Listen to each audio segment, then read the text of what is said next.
All your reasons for hating what you're doing right now with your life are valid. You have no control over your time. You have no control over where you work from. You have no control over the idiots you get to work with. But your concern is that you aren't particularly innovative. Your ideas aren't original, new, unique, or even all that interesting. A lifetime of working for the government or some corporation has beaten all the risk-taking out of you. Innovation isn't necessarily invention though. Starting something new in your life doesn't mean you have to start something new in the world. Apple didn't invent the smartphone or the tablet computer or the smartwatch or even the desktop computer. Nike didn't invent sports shoes. Toyota didn't invent the hybrid electric car. Your teacher at high school didn't come up with the idea of natural selection and didn't dig up the remains of Roman mosaics at Pompeii themselves. The reality is that almost everything that everyone does in life is based on copying something that someone else has done before. This very newsletter edition is inspired by what I've been reading from Dan Coe lately, and my format for this newsletter is based on what I've been reading from Justin Welsh for the last couple of years. Kids are innovative, adults are more integrative. This is something I really want you to understand. One of the things that we like to praise about children is their ability to imagine and then use that imagination to come up with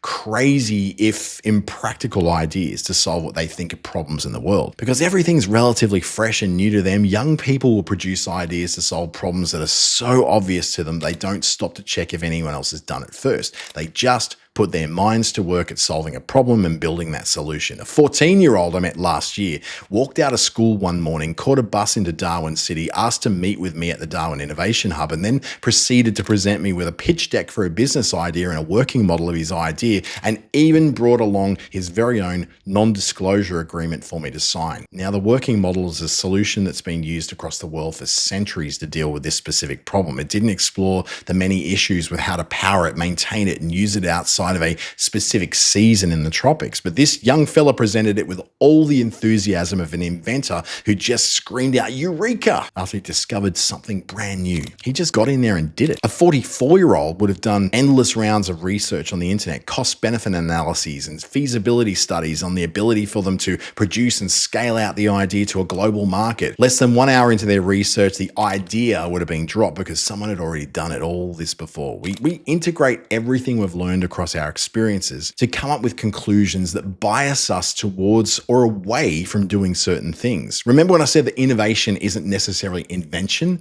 My words of encouragement to this young man who skipped school that day did not revolve around the fact that his invention wasn't an invention, but around thinking of some niche places and ways that his innovation could be useful. I asked him to explore whether the people who he thinks could use this idea are actually in need of it at all. The fact that he didn't invent it wasn't important. It was the fact that he didn't check if anyone actually needed this solved. Copying is human nature. We are past the era of huge world-shaping inventions now. The steam engine, the motor car, the solar panel, the internet, they've already come and impacted the world. So what we mostly do now is iterate on things that have already been done. That means that we're mostly looking for ways to do things we already do better, cheaper, maybe faster, or even in a different color. I remember Apple's innovation on the iPhone in early 2023 was to release it in yellow. Literally the same shit, different color. The world of intellectual property law, copyright, and trademarking has got us all thinking that copying is somehow bad and there's some inherently evil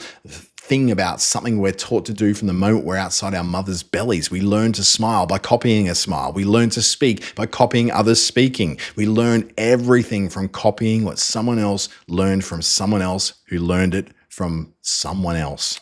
I know how to write because I've copied countless others from a time before I had formed my pen callus on my third right finger. Copying in and of itself is not that bad. It's not great. It's not bad. But copying without giving credit to those who inspired you in the first place, that's not cool. And to be honest, it's not that hard to catch you out when you do try to claim that these thoughts are all your own. Which brings me back to where we started this whole thing. You're not the first food truck and you won't be the last. Just because someone else has a coffee cart business doesn't mean that you shouldn't have one. The same goes for your social media marketing business, your online course, or your food truck. Do you think that a plumber wouldn't want to start her own plumbing business just because there's already hundreds of other plumbers in town? Of course not, because tradies understand the concept of abundance more than the rest of us. Carpenters, plumbers, electricians, roofers, brickies, concreters, they know that there is so much work out there for them that starting the same kind of trade business that everyone else has started before them is completely justified and smart. You don't need to reinvent the wheel to get work. Keep getting work or buy a Ford Ranger or a jet ski for Christmas for yourself. Meanwhile, over in the middle-aged career change corporate trauma land, we're all scared like crazy there won't be enough customers for the thing we want to do because someone else already does it. I don't know what it's like where you come from, but all the social media managers, graphic designers and web designers and copywriters and grant getters, all of them that I know, they've got more work than they're able to get to.